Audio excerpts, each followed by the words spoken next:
Маёвая песня, Максим Богданович.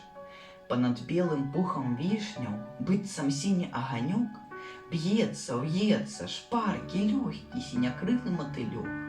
Навакол усё паветра в струнах сонца залатых. Ён дрыжачымі крыламі звоніць ледзьве чутна ў іх. І льецца хваляй песня, ціхі, ясны гімн вясне. Ці не сэрца напявае, навявае яго мне. Ці не вецер гэта звонкі, у тонкіх зёлках шапаціць, або мо сухі, высокі, ля ракі чарот шуміць. Не панять таго ніколі, не разведаць, не спазнаць. Не даюць мне думаць зыкі, што ляцяць, дрыжаць, звіняць.